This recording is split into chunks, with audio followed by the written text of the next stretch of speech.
know the correct way to use assistive device or crutches? Are you in a healthcare profession, students or user of the assistive device or crutches? Then check this video before you start training. This is for you. Hello everyone, welcome back to my channel. I will demonstrate to you the different assistive device and their uses, which is commonly used in physiotherapy rehabilitation. This device helps patient to regain their strength, and the device we will cover today include axillary crutches, elbow crutches, gutter crutches, walker and walking stick.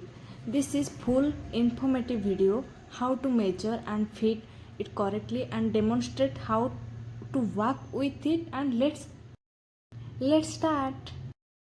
These are called axillary crutches and are very commonly used after fractures, surgery or when a patient is not allowed to put weight one leg. Fitting a crutches length for a patient. When the crutches is placed about 15 cm in front and 5 cm to the side of the foot, the top pad should be about 2 to 3 fingers below the armpit.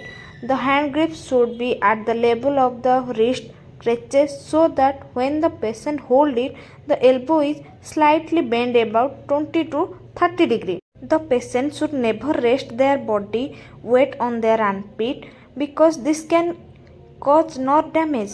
The weight must always go through the hands. Point get both crutches and the injured leg go forward together, followed by the good leg. This is often used when one leg is non-weight bearing.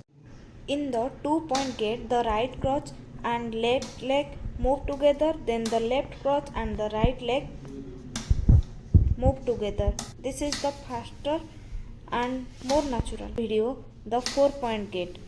You move the right crutches, then the left leg, then the left crutches, then the right leg. There is also swing 2 gait where both crutches move forward and then the patient swing both legs to the crutches. And swing through gait where the patient swing both legs beyond the crutches. This is used by strong patients such as those with spinal cord injury or amputee patient. Before we move on to elbow crutches, I would like to share that my final examination are now completed, guys, which allow me to focus on producing more educational physiotherapy content. I kindly request you to subscribe my channel and support me so I can continue creating such informative and demonstration video. Now let's look at elbow crutches.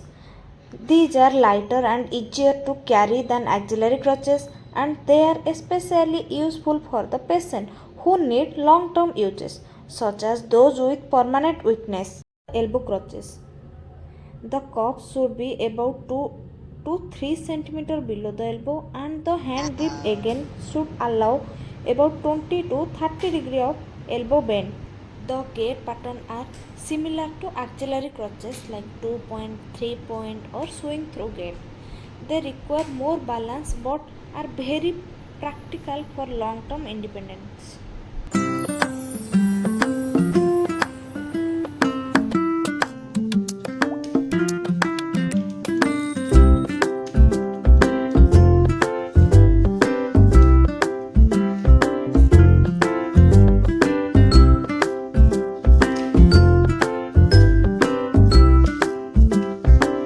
Next, we have gutter crutches.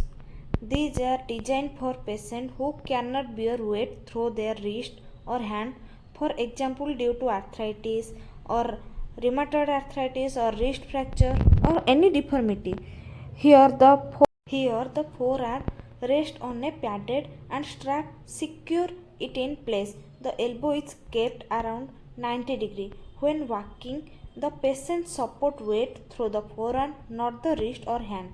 This is allow mobility without stressing painful joint. Now let's look at the walker. A walker provides the maximum stability and is very useful for the elder patient, post-surgical patient or those with severe balance problem. For partial weight bearing, move the walker, then step with the weak leg, putting only the prescribed weight, and then bring the strong leg forward. For non-weight bearing, move the walker forward, then lift yourself with your hand and swing the good leg inside the walker. The top of the cane should reach the wrist crease, allow a slight bend in the elbow. Most important point, and always patient asks which side we keep the walker or cane. The cane is always held in the opposite hand on the weaker leg. When walking, the cane and the weak leg move forward together, followed by the strong leg. To summarize today's section, axillary crutches are good for temporary support after injury. Elbow crutches are lighter and better for the long-term uses. Then the gutter crutches are useful when the hands or wrist cannot take weight. Examples as like the arthritis condition. Then walkers are provide the maximum stability for the elder or post-surgical patients. Walking sticks are simple. Walking sticks are simple and ideal for mild balance support. That's the end of the today's section, guys. If you found it useful, please subscribe and support me. Stay connected for more educational